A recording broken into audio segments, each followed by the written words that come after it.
very lucky to actually wrap with the delegation of UNIDROIT here.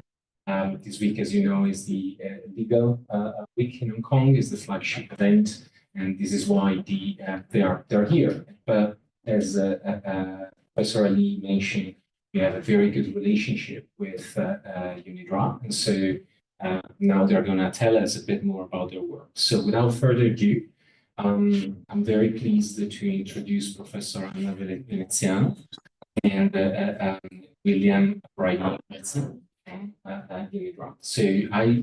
their bio is there. I just say two quick words about them. They don't need particular introduction.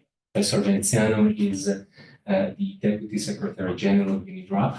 And I have to say that I met Professor Veneziano before she met me, because she's a legal scholar, and so I had the pleasure to learn when I was doing my PhD research from her publications and books and articles about the intricacy of the comparative aspect of private law in different areas. So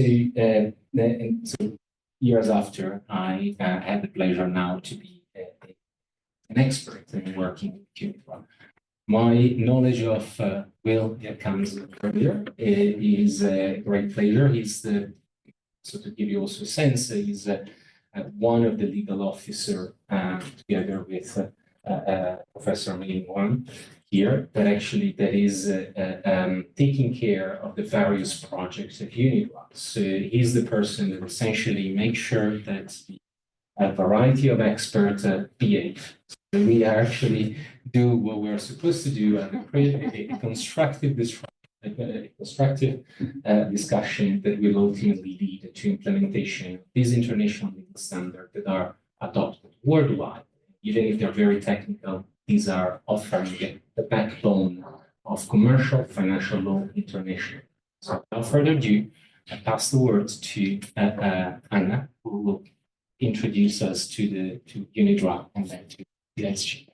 Thank you very much, Giuliano. So first of all, I would like to thank HKU for the invitation. My first time being here, so it's a great pleasure.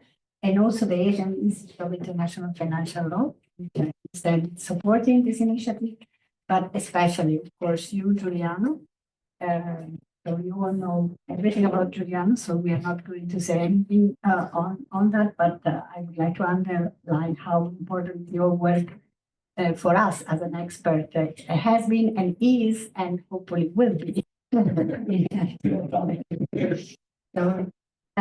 So I have the great pleasure of introducing a little bit what it is and what it does under the supervision of my Secretary General, who is sitting there, Professor Ignacio Tirado. And so I would like then perhaps to give an example of one of the most well-known instruments that UNIDROIT has developed over the years, which is here, the UNIDROIT Principles of International Commercial Contracts, in order to see how the work within an intergovernmental organization was developed and what is the outcome and the importance of the type of instruments that we have developed. The reason why we chose the UNIDROIT principle is what the Dean was saying about the fact that in the year of the 50th anniversary of the university, everyone was entitling the talks taking the 50th anniversary into account. And for us now is the 30th anniversary of the first edition of the UNIDROIT principles. And so we're very happy to talk about them. But let's first, if I understand when I can, yes, let's talk a little bit about UNIDROIT. Many of you might already know our organization. We are an intergovernmental organization. So we are composed of states. And we have quite a long history because we were set up originally as a part of the League of Nations. So as you all know, the predecessor of the United Nations in 1926. So we are really going towards our 100th anniversary, which will be in 2026. And now we are an independent intergovernmental organization, but we work in close cooperation and coordination. First of all, we are two sister organizations, lawmaking organization in the field of international private law, the HCCH, and commercial law, the UNIDROIT, but also with many other UN agencies, as we will see when we will have a closer look at the projects that we have worked on more recently. For example, FAO, IFAD, or IKEA, so specialized UN organizations, and other intergovernmental and international organizations, including regional bodies. And for the Asia region, actually, we have a great contact through the representation of Will here with APEC, but we also have contacts with international development banks, such as, for example, ADB and AIIB, and this because of the type of work that we do, which is actually very focused on commercial issues, though we do also have projects which are more generally devoted to private law. It's not just commercial law for UNIDROIT. So you have a map of the membership of UNIDROIT. We'll see that we have 65 member states, and the two most recent accessions come actually from Asia, because they are Singapore in March last year and Mongolia in April last year. It is true that this constituency is spread all over the continents, and it represents a great majority of the world population and also of the global nominal GDP. It is also true that there are regions which are much less represented than they would like them to be. For example, you see Africa or some parts of Southeastern Asia and Central Asia.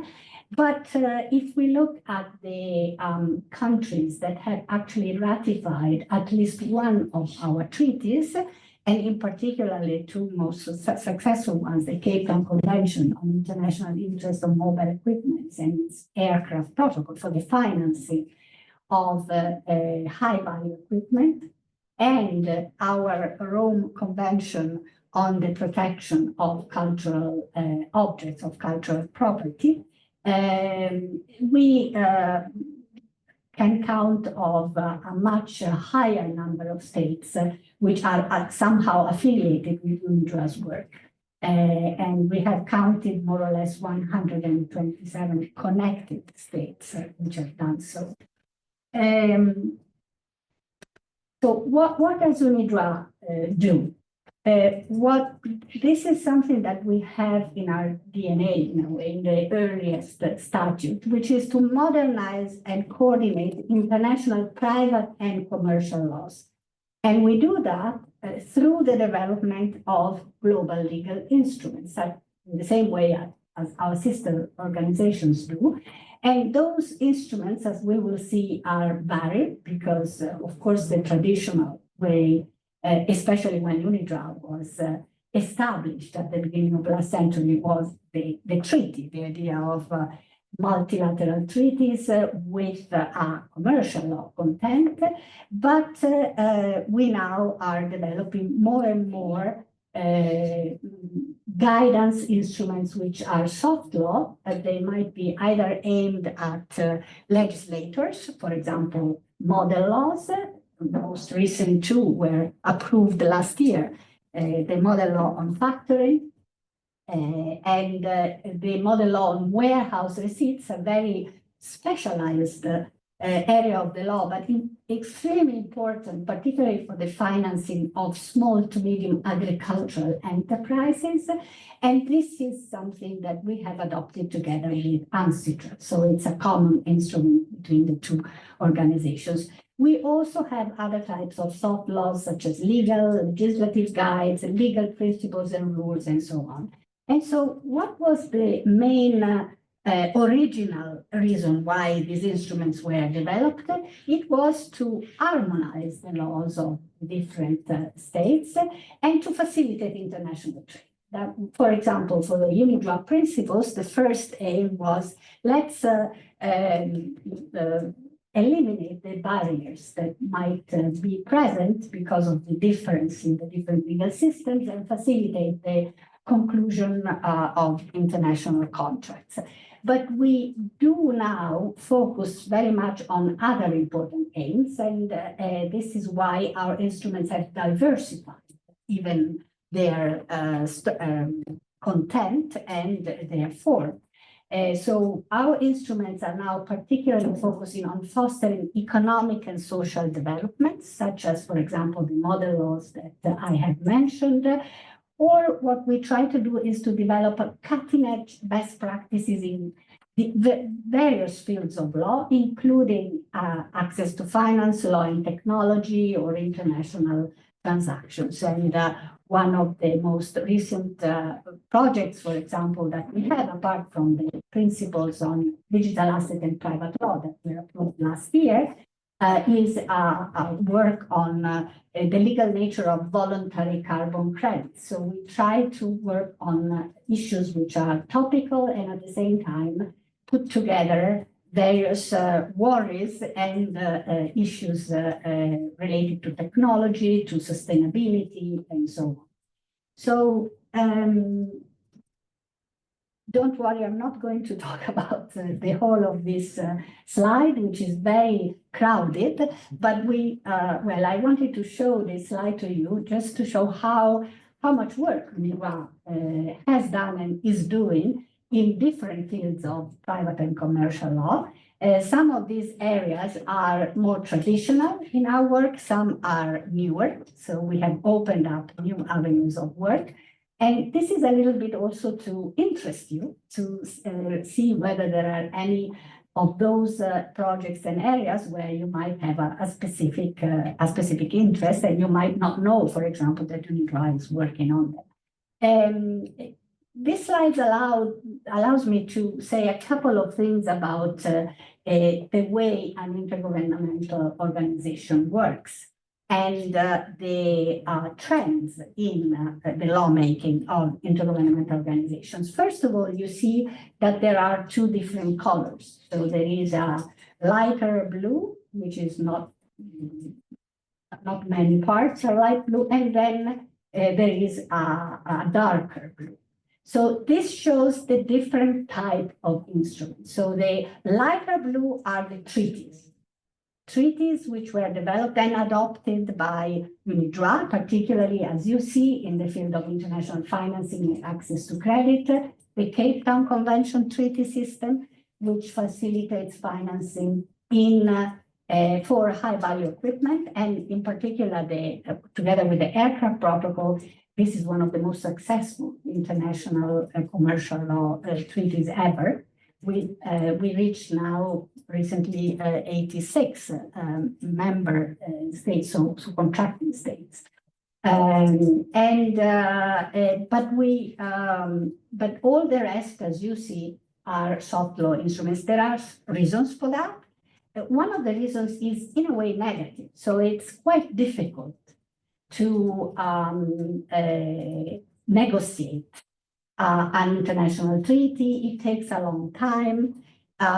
When finally the treaty is negotiated by intergovernmental committees and then by a diplomatic conference, there are many times issues in adopting the content of the treaty, even if it's a very technical treaty, because of the type of representation that usually diplomatic conferences have, which might also bring up issues that are not directly related to the content of the treaty. And then the implementation. Treaties have to be ratified by states, and these are processes that are difficult, and they entail a lot of need for promotion, capacity building, and just one example which we usually make is the treaty which was brought to life in a way by Will as the leading officer. One of the latest protocol to the Cape Town Convention, the Mining, Agricultural and Construction Protocol, an incredibly practical, important instrument for many economies, particularly based on agriculture, on mining, on development. And this particular treaty took 13 years to be adopted. But there was no real controversy on its content. It was the fourth of a series of treaties that was already accepted by the international community. And this was considered a success, because in the end, we have a good treaty out there, which is now being considered by many states and has already been signed by 4, and we are in the process of obtaining ratification. So this is actually a very special treaty because it's backed by the industry. It's very technical and specialized. It's quite difficult to get treaties in general contract law, commercial law matters.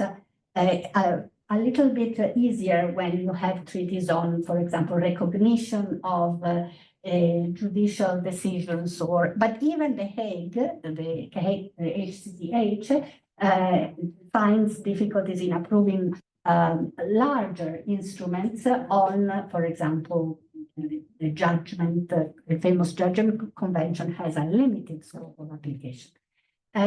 So this is the type of instrument. Of course, soft law instruments have this, in a way, stem from this negative view of what the difficulty in approving treaties, but and they might also be seen as weaker because they are not directly binding, either from a public international point of view or from an internal domestic law point of view.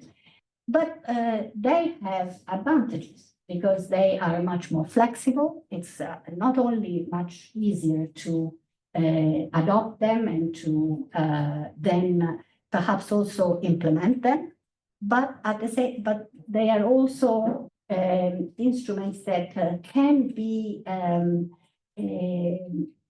adapted to the peculiarities of each domestic law system while preserving the elements of harmonizations that are the core elements of the instrument. So depending on the area of work, you might wish to have a more detailed instrument. For example, a model law is detailed because you need to regulate certain aspects in an harmonized way, the model law on factoring. But in the field of the law of the agricultural and private law, we have developed legal guides, which are more general in nature. So they give directions, they follow the life cycle of the contract, but they allow then legal systems to adapt these principles or these recommendations or best practices to the peculiarities of their economic and sometimes also social environment, which might be very differentiated. So I'm not going to look at all the areas of work that we have been working with, but allow me just to point to the more traditional ones. Contract law, UNIDROIT principles of international commercial law. We will hopefully say something about them. And the other very traditional area is the area of international financing and access to credit, where, however, we are continuing to work in the direction of new instruments, particularly, not only, but particularly in relation with technology. And then another traditional area, which is really more private law, even if it has a commercial side, is the area of the protection of cultural property with the UNIDROIT Convention of '95. But there are also other areas which we have started work more recently, particularly in cooperation with other intergovernmental or international organization. And this is another element that I would like to underline. More and more do we work together with other organizations, because we try to make the best use of the synergies of having, for example, organizations that are more specialized, that they might have interdisciplinary knowledge, field knowledge, like, for example, FAO and IFAD for agriculture, and we provide the law. So, and we provide the drafting and our working methods, which are actually quite effective. So perhaps I could say 2 words about the working methods. We tend to be a flexible organization in this respect, because we were born as a think tank, a kind of academic a place where it was possible to think about issues and then perhaps leave the actual adoption of an instrument to other organizations. This is what we did in the past. For example, the CSG, the 1980 UN Convention on the Sale on International Sales was actually born, for the most part, at the beginning of the century and of last century in Rome, and then it went on to be discussed at the UN level. But this is true also for many instruments in transport law. Not many people know that the CMR was actually an instrument developed within UNIDROIT first, and then it was adopted at the Council of Europe later on.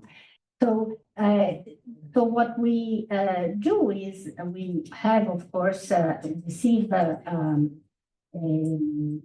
proposals for work in a more formal way, because we are an intergovernmental organization. So we receive proposals from governments, but also from organizations and industry and the private world.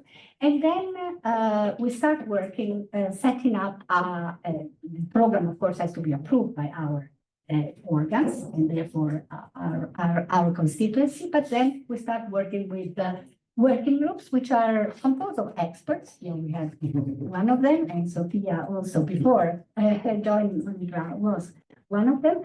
But though they try to have a wider representation of different legal systems, they sit usually in a personal capacity, especially for the first period of the development of a treaty or the soft law instrument. But then we do invite all observer organizations that we think are useful for the project, and we're not shy. We invite also the industry. We think it's very important to have the stakeholders around the table. It's not that they will take the final decisions, but they are necessary in the room in order for us, first of all, to understand whether the work we do is really useful or not. And secondly, they are instrumental in telling us whether the recommendations would work or not. And thirdly, they are essential for an implementation of the instrument afterwards, because otherwise it is impossible to implement it. Sometimes it's difficult to have all the interests around the table, but we try to do it as much as possible.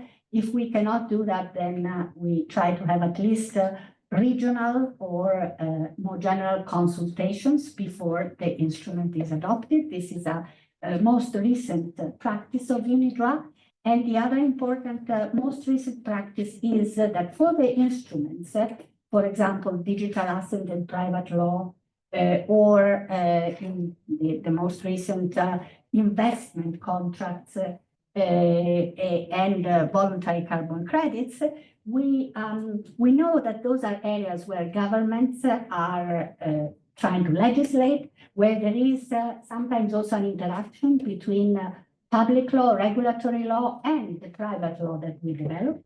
And therefore, we set up consultative groups where governments, particularly member states, can nominate their own experts.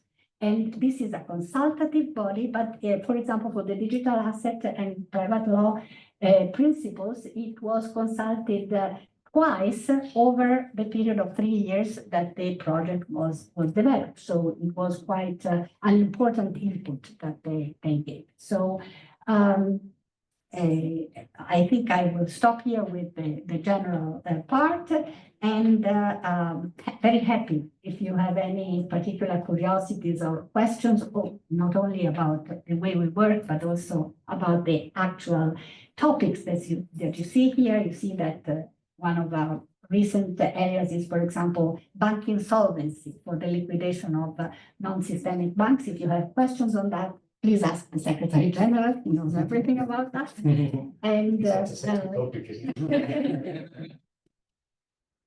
and as said, we also have this area of sustainable development that it's more and more important.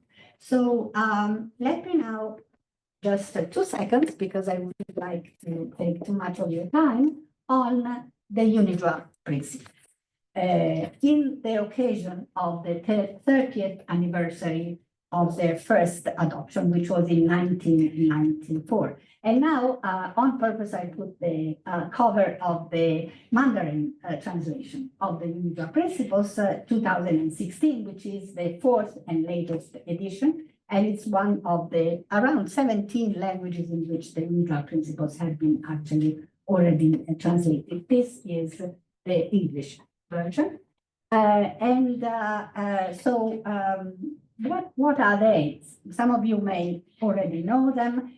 They are a set of soft principles and more detailed rules covering the most important aspects of general contract and obligation law. So some civil law systems, some of the issues that the UNIDROIT principles address are actually more general obligation law. For example, a set-off or assignment of credits and debts, or the contract itself, or the time limitation, while others are, of course, more specific to general contract law. And they are based, and this is the methodology that was used, on extensive comparative law studies, which were carried out over many decades. If we think about the history of the UNIDROIT principles, they actually stem from the work done for the CSG, and so they go back a very long time. And but the important element to consider is that the UNIDROIT principles were also developed with international commercial practice in mind. So looking at the clauses in international contracts and at what were the actual problems arising in international contracts. This means that I have to stop talking, so it's a good sign for you, but I will continue soldiering on for a little while at least. As the result of this methodology was to have around the table experts that were sitting in a personal capacity, so they felt more free to depart from traditions entrenched in their own legal systems in order to approve reasonable, neutral, balanced, and practice-oriented rules. Because at the time when the UNIDROIT principles were first developed, many civil law codes, also in Europe and elsewhere, had not undergone modernizations and changes. And actually, the UNIDROIT principles were a great source of inspiration for many reforms that were considered later on. One of them being, for example, the reform of the French Civil Code.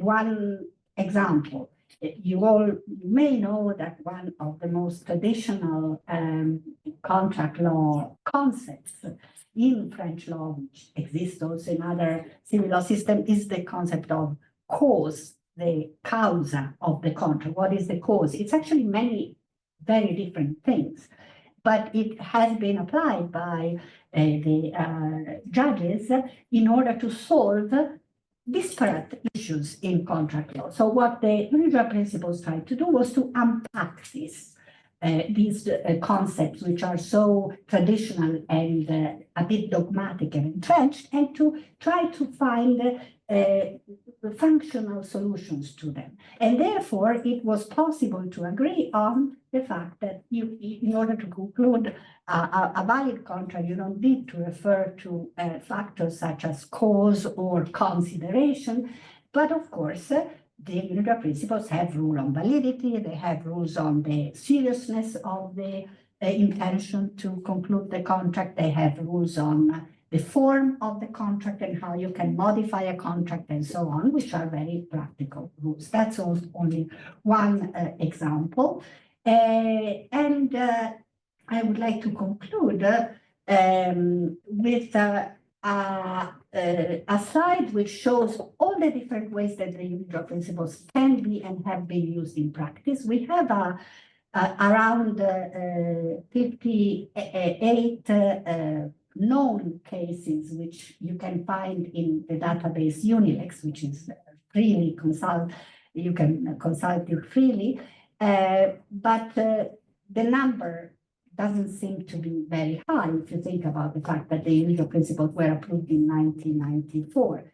But actually, the UNIDROIT principles, first of all, have been referred to and applied in a higher number of cases, particularly in arbitration, but we are not allowed to put them in our database because of the confidentiality of their works. And so we know for a fact that they are considered to be useful in the drafting of contracts, in the negotiations, in settlement agreements, for example, even if they are not expressly then recognized. And secondly, they are not a panacea. They don't have to substitute domestic law when parties are happy with the application of one specific domestic law. Their use is when parties would like to conclude a contract referring to principles that are neutral and not necessarily linked to one, or the domestic law of one of the parties or the other party, or a third neutral law, which is still a domestic law, and therefore it's still linked to a specific legal system foreign to both parties. So you see that why we are using the term tool. It's something that can be useful in practice. Tool for parties are as the law applicable to the contract when this is possible, or the content of the contract. In a situation where you try to conclude a settlement agreement, these are most of the cases where the UNIDROIT principles are actually then chosen by the parties, because it's the arbitral court or the arbitrator who tries to solve a problem, and it presents the UNIDROIT principles as the solution, and the parties then agree because they want to find a solution. And then a tool for adjudicators, including something which was not envisaged at the beginning when the UNIDROIT principles were adopted, which is their use as a tool, as an instrument to help in the interpretation and, why not, the modernization and development of domestic laws, of the applicable domestic law. We have many cases where if judges, and not only arbitrators, are deciding a case where there is a specific domestic law which is applicable, there's no problem with it. But the issue that is on the table is an issue where, for example, there is a difference in the opinion of courts.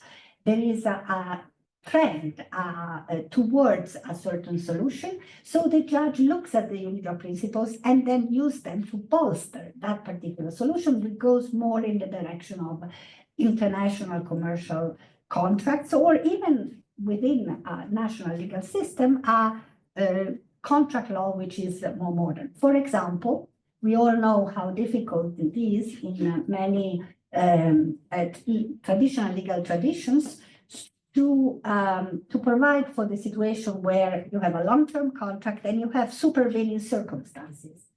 Either you have a tight clause, if you have, for example, the common law, or it is quite difficult to be able to do something. It's all or nothing.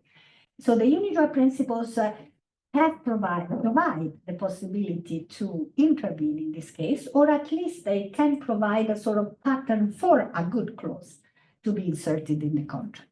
And we have seen that many domestic laws have actually looked at these rules in order to modify their own contract law, especially in light of the most recent supervening events that have shaken the world. So the importance of these instruments of the cooperation between the parties and of the possibility to solve issues while the contract is alive and to preserve the value of the contractual relationship is now in a way bigger than it was in the past. So the last point that I would like to make is that we are now using the UNIDROIT principles as the basis for developing more specific instruments in contract law. Not only those instruments in the field of private law and agriculture I have mentioned, the legal guide on contract farming, it's actually a contract, but it has many elements that pertain to general contract law, where we refer to the UNIDROIT principles and the CSG. But there are then, of course, specificities that have to be considered. And the same we did for reinsurance contracts, which are an incredibly specialized but immensely important economically sector of the law, if you're interested, where we also developed harmonized principles based on the UNIDROIT principles, but then, of course, with the specificities of reinsurance. I will leave you with this example. Perhaps you want to have a look at it later on. It's one of the typical examples where an instrument such as the UNIDROIT principles can be useful. We have a contract between a Turkish company and a company incorporated in the West Indies, considered in general, concerning highly sophisticated equipment. There were choice of law clauses, which were, however, not agreed between the parties because they were conflicting. And therefore, one of them was in favor of English law, West Indies. The other one was in favor of Swiss law. Why? Because the Turkish code of obligation is actually deriving from the Swiss code of obligation. And so that's why it was familiar to that party. So they couldn't really agree on what would be then the applicable law.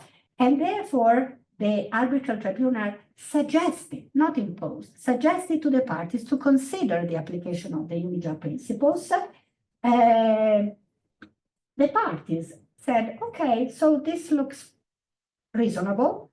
And they were both happy because they thought more or less the solution would be the same in the two legal systems. I'm not sure whether this would have been really true, but they were happy with the result. And they applied, for example, you might be surprised, article of good faith, general principle of good faith for English law, but it was a special application, the application on the duty of confidentiality, then rules on the interpretation of contract that were agreed upon, and the rules on damages. So all this was considered to be agreeable by the parties, and it solved the dispute that the parties had in a reasonable way. So this is one of the situations where this kind of instrument might be useful, even if the parties had not referred to it at the beginning of their contractual relation. I will stop here. I think I have probably talked even too much. Very happy if you have any curiosities, comments, or questions, or maybe experiences that you would like to share with us. We were told that the students and the PhD in these universities are particularly good, and therefore counting on your experience, apart from the experience of our colleagues. Thank you. There are many, in fact, to give them a bit of background, there are many alumni from HKU that actually find themselves then connected to UNIDROIT and working as secondees for the local government. So there is a special relationship. Also, it's not surprising because also Hong Kong is an international financial and commercial hub. So I now pass the time to Will, talk about the UNIDROIT Academy and internship and scholarship opportunity. Which you Thank you. not directly with you. Thank you. Sometimes. Sometimes, Occasionally. sometimes, okay. So thank you so much for having us here. It's my first time at HKU. We're very grateful to our host, Peter Giuliano, and the Asian Institute of International Financial Law for hosting this opportunity. Today, I have the easy job. My colleague Anna had to introduce the purpose of our institute, the history, our methodology, our work program, and highlighted our most successful soft law instrument. I get to talk to you about how HKU students, our graduates, our faculty can become involved in the work that we do, because we not only do legislative work, but we also have this program of non-legislative work. So my job today, I'm not going to talk about the technical instruments that Giuliano and I work upon, but I get to talk about our non-legislative activities. So as our Deputy Secretary General explained, we are a legislative organisation. We exist to create international private law, whether it be hard law, treaties, or soft law, rules, principles, model laws, legal guides, etc. And that's what our 65 member states pay their membership fees for in order for us to do. However, we also have this non-legislative aspect of our work for primarily two reasons. One is because historically, we have this link with academia. We were almost like a think tank associated with the League of Nations when UNIDROIT was first created 98 years ago. And we've continued that proud tradition. And secondly, because our non-legislative activity complements and enhances the actual legislative activity that we do. Because even though we are an intergovernmental organisation and our clients are our member states, so we work primarily with government, of course, our instruments are in private law and commercial law. So the end users of our instruments are not governments, they're private parties, they're lawyers, they're companies, they're banks. So it's very important for us to engage with non-governmental stakeholders in promoting the use of our work, which is why we also focus quite a bit of our energy on our non-legislative activities. So in 2021, under the Secretary General's leadership, we essentially rebranded all of our non-legislative technical work into what is called the UNIDROIT Academy, which is a unified approach to the 8 interrelated non-legislative activities that underpin the general mandate of UNIDROIT. And here they are. I won't go through all of them in great detail because otherwise we'll be here all night, but I would like to give you a broad overview of what the UNIDROIT Academy does, with a particular focus on the scholarship, internship and research program, which I think would be of particular interest for HKU students, graduates and faculty, as well as an interesting new development on the academic institute side, the recently established UNIDROIT Asian Transnational Law Centre. So I do have to start, although, with our library. We're very proud that UNIDROIT has one of the most important, largest collections of international private law and commercial law books in the world, housed at our beautiful headquarters in Rome. As noted here, we have over 320,000 volumes, over 450 legal periodicals. We attract scholars and researchers from all around the world each year to come and take advantage of not only the physical materials that we have and the databases we have, but also it's a wonderful place for the legal community to come and meet, to discuss, to undertake seminars, and to further this research. And the library operates really as the hub, the central physical location of all of the UNIDROIT Academy's activities. The library provides the physical hub, but probably the program that gets the most researchers and legal scholars in from around the world is the Scholarship, Internship and Research Program, which has been a long-standing activity of UNIDROIT over 30 years. It used to be part of our funded activity from our member states. At a certain point, our member states said, no, we want our money to be focused on international instruments, which makes sense. So the Scholarship, Internship and Research Program is now funded entirely by benevolent donations from interested parties, which includes the Ministry of Commerce of the People's Republic of China, the UNIDROIT Foundation, members of the Governing Council, and actually alumni and other associated experts such as Sir Roy Good. So there are 4 different opportunities offered under the scholarship, internship and research program. Scholarships and research, internships, a particular scholarship called the Sir Roy Good Scholarship, and secondments. So the scholarships and research part of the program is really focused on PhD students towards the end of their thesis, recent graduates from PhD and academics at various points in their career, from early career even to later career. It is a more independent function where to apply for a scholarship or a research position, you have to have a proposal of private international law, international commercial law work that is complementary to UNIDROIT's work. It doesn't have to be specifically on one of our projects or instruments, although it's better if it is, but as long as it's associated with the kind of work that we do and will help promulgate this area of law, then we're very happy to consider such applications.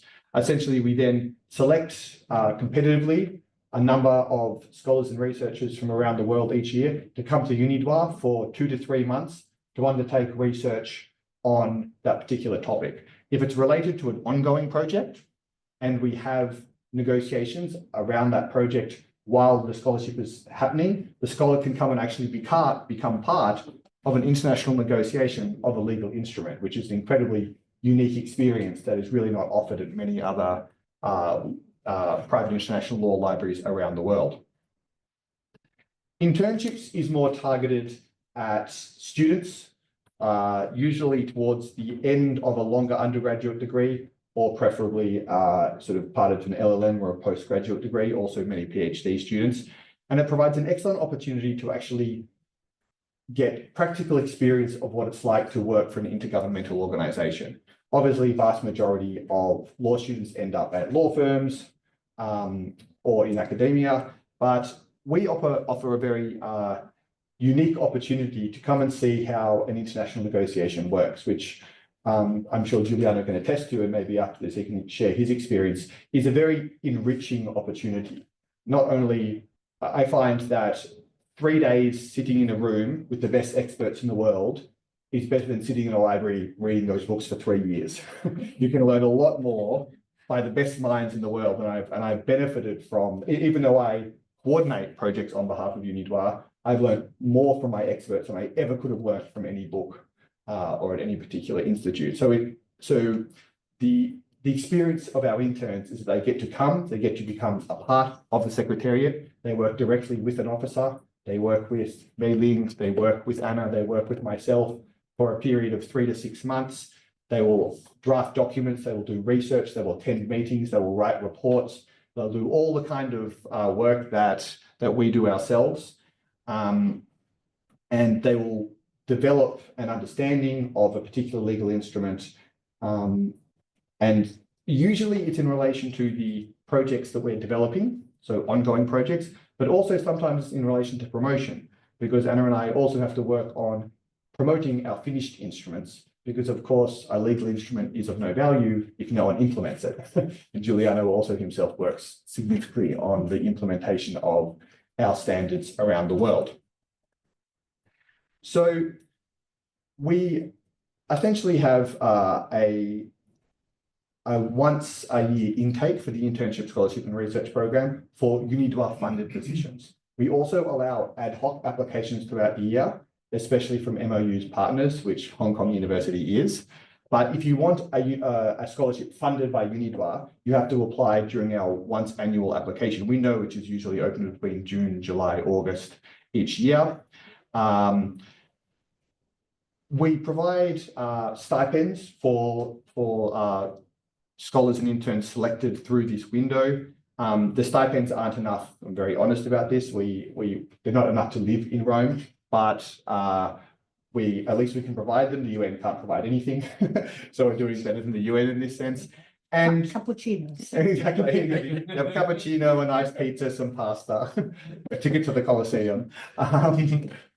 But often we find most of the applicants can also apply for third-party scholarships simultaneously to supplement the UNIDROIT funding, because it's not mutually exclusive. You can take more than one. So you see here that funded researchers get about €1,000 a month for the 2 months, and interns receive about €600 a month.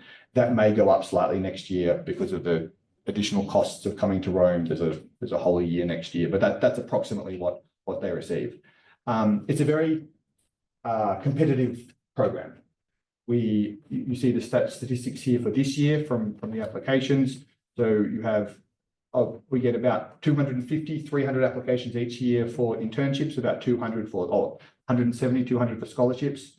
Only about 20% of those applications are successful. And of that 20%, we can't fund all of them. We fund usually about 5 to 10% of that 20% of the 20% that's selected. So we also would have to undertake quite a few unpaid positions as well. What we're very proud about is we have great regional diversity in the applications we receive, and there is a large and increasing interest from the Asia Pacific region. Here you can see that 43% of our applications for internships in 2024 actually came from the Asia Pacific region.